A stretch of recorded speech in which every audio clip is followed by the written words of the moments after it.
Okay, we'll draw a squiggle here. Here's a squiggle. Close our eyes and draw a squiggle. Okay, there's a squiggle. Now, we're going to make the squiggle into something. We'll, yes, I can see a teddy bear in there. I can see a teddy bear in the squiggle. There's part of his ear up here.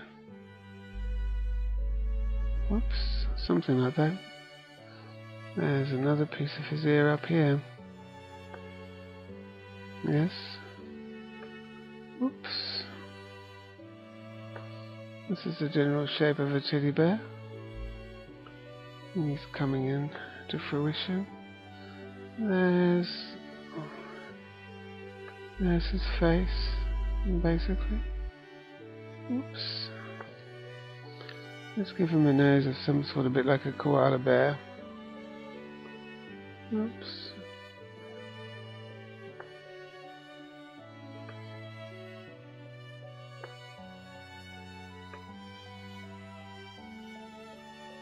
It's just a game, so it doesn't have to be perfect or anything.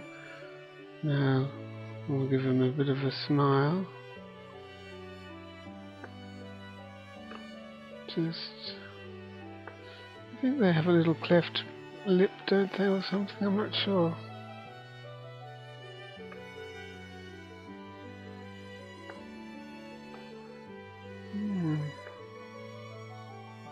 So his eye. Another eye. Well, something like that. Now, I suppose we can get rid of some of these external lines. Let's just erase those. This is a squiggle puzzle, and it's just a game. It just enables you to get used to seeing on the paper or on your screen whatever you're drawing on, and to use your imagination and switch on your right brain and develop your powers of imagery and visualization. You just do a squiggle and then you relax your mind, let your right brain turn on, and you will see something in the squiggle and you'll make it into something. Whoops.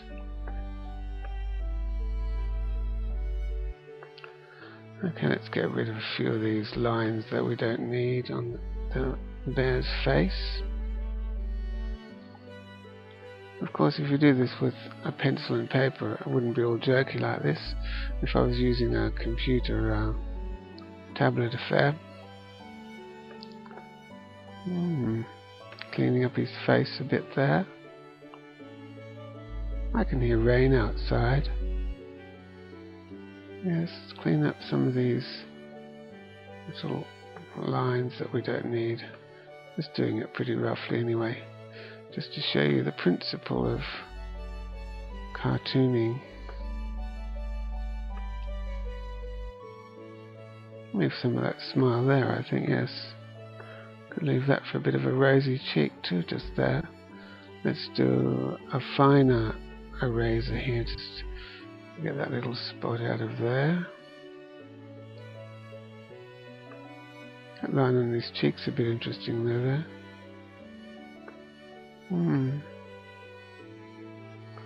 Anyway, you've got a little interesting bear's face there. Let's see if we can fill it with colour, if the colour will bleed. Let's see if we can fill his face, make him a little orange teddy bear. There we are. Let's blacken out his ear, make him a bit like Sooty or something. Yes, let's blacken his nose. Oops. I'll undo that because I didn't want all of that done like that. Let's undo that. Colour in a pupil. No. Yes, I think I'll have to go over it with a bit of let's go over what we want. Let's keep what we want now. Pencil.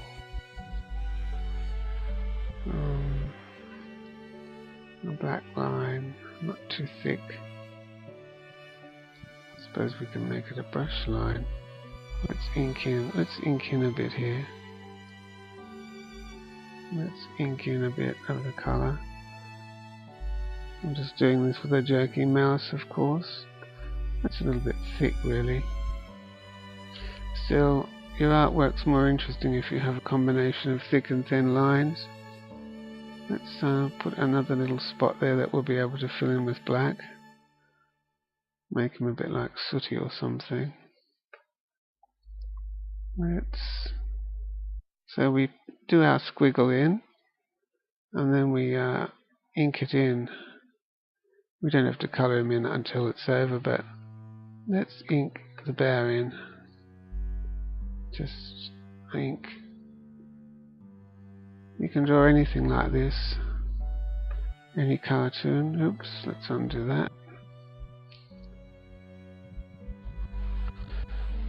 This is a great way for generating new images, just directly from your subconscious mind, just using the squiggle and making the squiggle into a cartoon or drawing. It can be made into a very professional drawing. It doesn't have to be a cartoon character. Let's colour that in. Go around this ear a bit.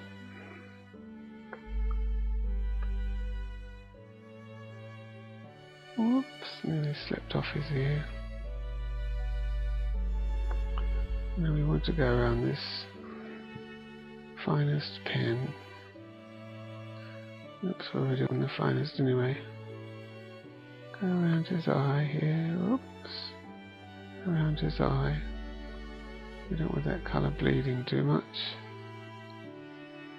It doesn't matter if it's a bit jerky, it makes it interesting anyway. If it's not all absolutely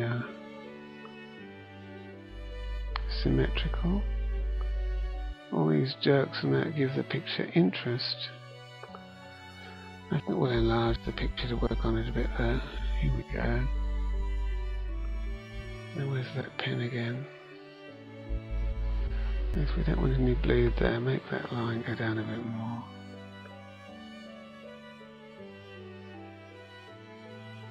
I want to define his nostrils better. Oops, around there. And down. Whoops. Up and down. There's your little nose. Now, let's do a bit of filling here. Suppose we could. Where's that pencil? A black pencil.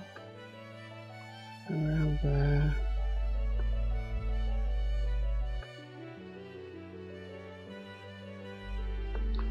Okay, let's make him a blue-eyed bear just for a bit of fun. Because we're taught that everyone should be blonde with blue eyes, aren't we? We're taught that. All imagery teaches us that in television and whatever magazines that teaches us that. Okay, there's the whites of his oops, nope.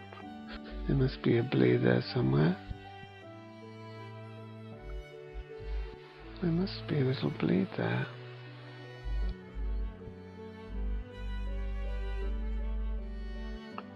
There's some white for his eye anyway. Let's blacken up his nose. I'll make his nostrils grey. It's a bit of corner. Nope. Undo. Have to magnify it a bit more. Where is it? Okay.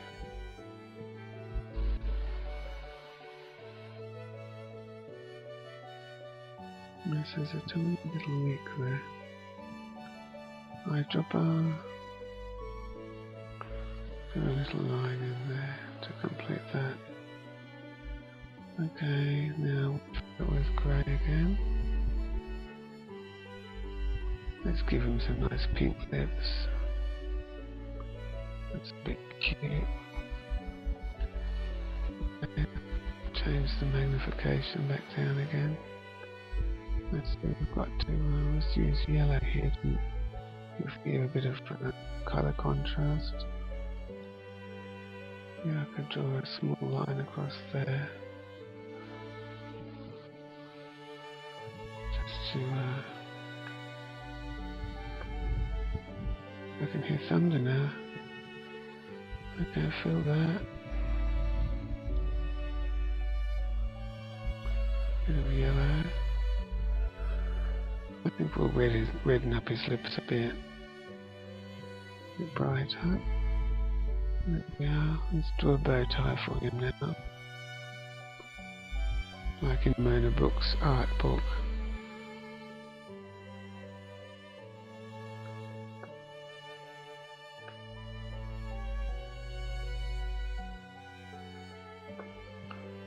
Okay, he's got a big bow tie. And this is a great way to generate new images. Of course, if you're doing it with pen and paper, it'll look much more professional. What colour? Let's pink it up. And once you've done all this, you can tone and shade if you're that sort of artist that does toning and shading and everything. And of course, it always, how do we put a frame around this?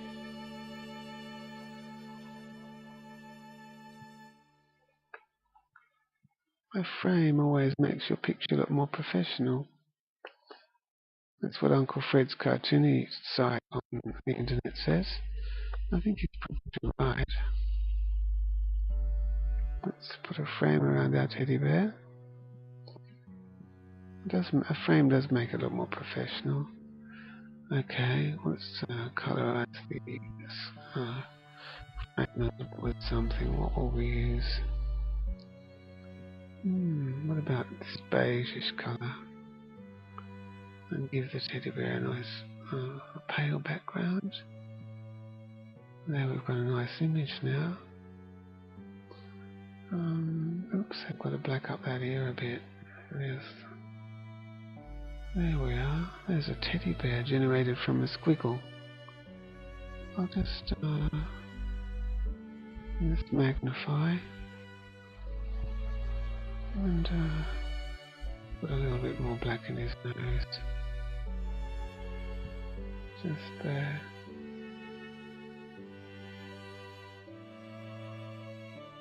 Whoops, he's sooty now. He's sooty now, isn't he? Let's undo that. Yes. So there we have one little squiggle puzzle generated rather easily. And the more you do of these, if you're doing them on pen and paper, the more you do of them, the better you get. Of every set of squiggle puzzles you do, some of them are going to look more professional than others. And it's a good way of turning on your right brain and looking into a squiggle. So the idea is you do a squiggle on paper in, say, lead pencil. Then you draw in the image that you see in the squiggle. Then you ink it out with pen and ink. Then you, once the ink has dried, you erase the pencil lines you don't want. Then you start colorizing it. You put a frame around it. You can add textures, of course, using thick and thin lines, and then you can tone and shade. And you've got a little character. And it's all easily done, easily generated. And it uses your right brain. Okay, let's just do another squiggle just to show you how easy it is. We'll look for something else. New. Want to save that? No, don't save. Okay, let's use a thicker pen this time. Brushes, yes, brushes. Let's squiggle away some to close the eyes for a minute. Okay, what have we got? You can break the line up to be, it doesn't have to be one continuous line. What can I see there? What do I want to see? I'll use another pen just to show you the principle of of seeing something. Okay, I think I can see a bird there. Let's put his eye in. There's his beak. There's a beak there. He's got a, yes, one of those birds with a top knot on his head. Yes. Once you see the image, just draw it in the way exactly the way you want it. Well, there's his beak and everything, or her beak. Where will we go now? Oh look, here's the egg below. There's an egg here, isn't there? Let's define the egg for ourselves. Not jerky, but you get the general idea. So we've got a bird with an egg. We put some, it could be a leaf in its mouth just there. Could be adding something to its nest. Could be a leaf in its mouth. In your imagination, anything can go on in your imagination. So here's the mother bird. She's on her nest doing something. Just have to sort of image in our mind where then we want the bird to go. You can use the existing lines in the picture a bit. There's a bit of a feather there, look, just there, that's a feather. More feathers. So she probably goes up this way. Let's use your imagination anyway.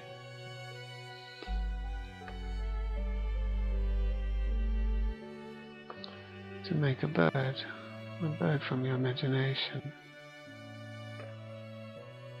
It's not going to be perfect every time. Some of your images are going to be better than others, aren't they? They are. There's a bird. You get rid of the extraneous lines. You get the idea anyway, and of course you get rid of the lines you didn't want, and you do some colorization. And she's putting a leaf in her nest there. You could give her, make her into a bright feathers or anything. Give her a yellow face. There's a beak there. It's all easy and fun. Do it on paper or on the computer screen. That's quite a nice bird. What colour would it be? A duck egg blue. There's a nice blue egg. Yes, anything's possible in your imagination. Squiggle away and turn your squiggles into cartoons. Do a handful every day for a year, and you'll be a good cartoonist by the end of that year. Good luck.